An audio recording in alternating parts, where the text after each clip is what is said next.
Selamat pagi, selamat bertemu kembali. Oke anak-anak ibu, kita langsung aja belajar karena video kita ini terbatas ya. Oke, sebelumnya coba kamu buka dulu buku Mahir 6H, halaman 13 ya, halaman 13. Oke, di sini ada satu cerita ya, ada cerita. Ya, kamu lihat dulu yang judulnya Palau negara tetangga Indonesia. Nah, di situ ada beberapa alinea. Ya, ada beberapa alinea kalau nggak salah 1, 2, 3 ya. Alinea Ibu tunjuk ya. 1, 2, 3, 4, 5. Ya, 1, 2, 3, 4, 5. Di dalam cerita ini, bacaan ini, teks ini ada 5 paragraf. Bagaimana atau apa yang bisa kamu lihat dari setiap paragraf itu? Kata kunci apa yang bisa kamu ambil supaya kamu mengerti bahwa ini terdapat 5 paragraf atau 5 alinea. Waktu kelas 5 sudah Ibu ajarkan atau sebelumnya sudah ada pelajaran kita tentang alinea. Alinea itu sama dengan paragraf. Kata kuncinya supaya kamu mengetahui yang mana alinea, ini agak masuk dia. Coba kamu perhatikan dulu ya. Ini agak masuk dia ke dalam. Nah, ini kata kunci menentukan bahwa ini satu alinea. 1, 2, 3, 4, 5. Agak menjorok dia ke dalam, menjorong ke dalam, agak masuk ke dalam. Itu menyatakan itulah satu alinea. Oke. Lalu kata kunci supaya tadi kamu ingat pertama tadi tulisannya itu kalimat pertama agak masuk ke dalam. Nah, di dalam satu alinea itu ada kalimat utama ya. Ada kalimat utama. Biasanya letak kalimat utama itu di awal atau di akhir paragraf. Tetapi ingat, hanya satu kata kalimat utama di dalam satu alinea. Ya, ingat itu. Jadi kata kuncinya alinea, di dalam satu alinea atau satu paragraf hanya ada satu kalimat utama. Kalimat utama itu sama dengan gagasan utama, ide pokok, ya, topik, dan lain-lain. Oke, dari teks ini, dari yang kelima paragraf atau alinea ini adalah salah satu contoh letak atau karakteristik geografis negara di ASEAN. Ya, di Asia Tenggara. Ini tadi ada kata Palau negara tetangga Indonesia. Coba kamu dengarkan ya. Coba kamu dengarkan, Ibu baca sambil kamu perhatikan buku. Palau merupakan salah satu negara tetangga Indonesia. Tetapi banyak orang yang tidak mengetahuinya. Palau terletak di Samudra Pasifik dan merupakan salah satu bagian dari negara Oseania.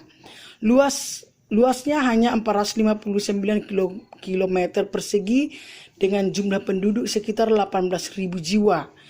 Palau berada di sebelah utara Papua Barat dengan jarak sekitar 200 km. Tahu kan Papua Barat kan? Papua, Indonesia bagian timur itu.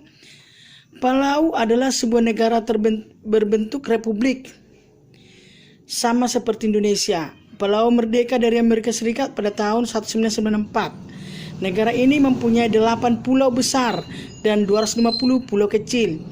Pulau yang paling banyak dihuni adalah Pulau Coral, Agaur, Badeldabob, dan Paleleo. Ibu kotanya terletak di kota Ngerulmud di timur laut Pulau Coral. Walaupun Palau merupakan negara kecil, tapi ia punya keindahan dan keunikannya sendiri. Negara ini mempunyai salah satu tempat menyelam terindah di dunia, yaitu Blue Corner Wall. Blue Corner Wall terletak di Pulau Ngemelis. Di sini para penyelam bisa berenang bersama-sama dengan berbagai jenis ikan, termasuk ikan hiu. Di sebelah utara Blue Corner Wall juga ada Blue Hole.